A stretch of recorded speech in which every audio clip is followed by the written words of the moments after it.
ini mungkin sih mewakili juga sih beberapa hal ya, curhatan seperti kenapa orang HRD ya, sekali lagi teman-teman HRD perhatikan ini, kenapa orang HRD selalu ngerjain karyawan kecil, karyawan dengan gaji kecil dipotong, padahal saya udah ngomong ya supervisor ketika sedang masa cuti, pas ambil cuti sehari katanya, HR nggak info ya, HR nggak info, HR nggak tahu aturan Depnaker, tapi sekolahnya tinggi ya, dan saudaranya bos lagi.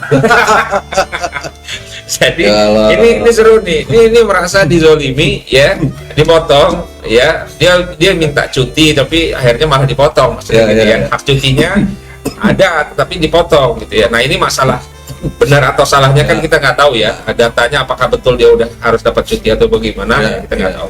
Tapi ini perlu kita sikapi juga nih, sebagai seorang praktisi HR. Ya, inilah ya Bapak Ibu semua, pertanyaan-pertanyaan seperti ini pertanyaan-pertanyaan yang saya sebut pertanyaan lugu.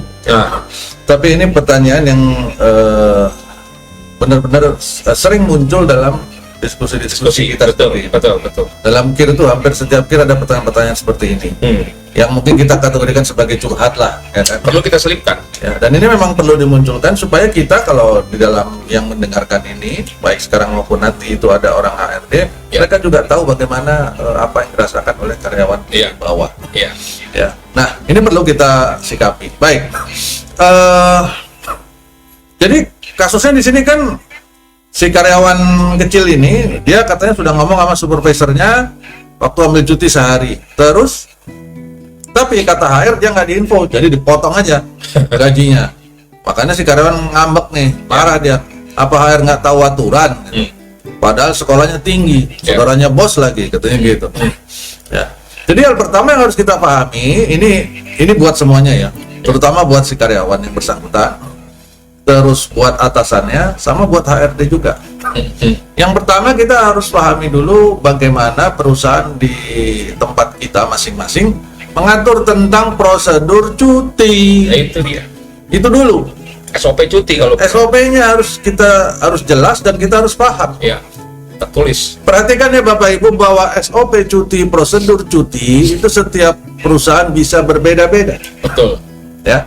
Bahwa hak dasarnya itu misalkan cuti adalah hak karyawan, kemudian cuti itu paling sedikit 12 hari dalam setahun. Itu adalah prinsip dasar. Apakah dia munculnya setelah setahun, apakah dia munculnya setiap bulan langsung satu-satu, itu bagaimana perusahaan mengaturnya. Ya. Nah, dari situ aja udah berbeda entitlement-nya. Jumlahnya paling sedikit 12. Ada perusahaan yang pasang 12, ada yang perusahaan yang pasang 20 dalam setahun. Nah, itu kan sudah ketentuan khusus yang ada di perusahaan. Kemudian nggak kalah pentingnya adalah prosedur pengambilannya. Tata cara mengambilnya, mengajukannya. Ada yang harus menggunakan formulir. Kemudian dalam formulir itu harus ada persetujuan pertama dari atasan langsung, kemudian dari siapa lagi, pimpinan departemen, baru kemudian HRD. Begitu panjang harus tanda tangan. Kemudian ada jangka waktunya, paling terlambat ngajuin cuti 1 minggu sebelum tanggal cuti misalnya. Ada yang pasang 5 hari, ada yang pasang 3 hari, ada yang pasang 2 minggu. Ya. Jadi itu harus kita pahami dulu. Kemudian proses persetujuan tadi, apakah harus dipenuhi semua dulu baru bisa dianggap disetujui dan sebagainya. Ke siapa harusnya pemberitahuan kalau cuti misalkan. Ya, kata-kata pemberitahuan kepada perusahaan itu artinya menjadi sangat bias. Perusahaan itu besar. Pertanyaannya siapa yang mewakili perusahaan dalam konteks persetujuan pengambilan cuti? Apakah HRD atau supervisor yang disebutkan di sini, atau manajer departemennya, atau mungkin atasan langsungnya? Betul. Maka itu harus ditegaskan dalam SOP, dan kita sebagai karyawan harus memahaminya.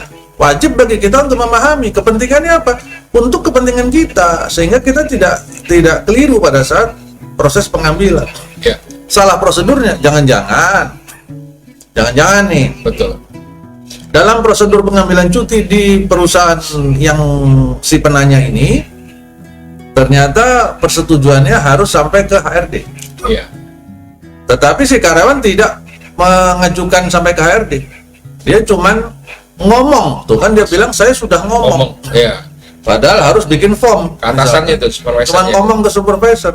Nah kalau ngomong doang, ya, apakah itu bisa menjadi alat bukti apa Bukti, enggak? nah, itu. Kenapa dalam prosedur cuti itu ada dokumen formulir? Form cuti. Bahkan ada kalau yang HRIS-nya sudah canggih, mereka ada komputer di tempat-tempat tertentu, mereka bisa input sendiri, atau bahkan pakai aplikasi di handphone, ya kan?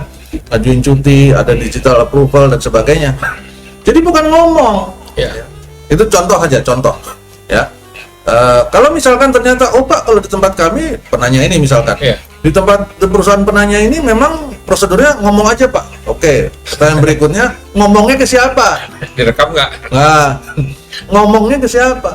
Ngomongnya ke supervisornya, atau ngomong ke manajer, atau ngomong ke HRD? Ya. Ya, sehingga kalau ini kan ceritanya HR nggak terima informasi menurut dia ya, Ya. sehingga karena nggak ada buktinya kan. Betul. Mungkin supervisornya lupa menyampaikan, Ya. mungkin juga supervisornya nggak memperdulikan, Ya. mungkin juga supervisornya nggak terima form, dia anggap nggak cuti. Ya. Gitu. Tuh, jadi maka PR pertama kita dalam mensikapi kasus-kasus seperti ini adalah mempelajari benar-benar, memahami benar-benar Ya. prosedur atau SOP, tata cara pengambilan cuti di perusahaan kita masing-masing. Ya. Jangan belajar tata cara prosedur pengambilan cuti di perusahaan tetangga. Betul. Beda itu. Ya. Jadi yang perusahaan tempat kita, itu yang kita pelajari dan itu Ya. yang kita terapkan. Ya. Demikian ya.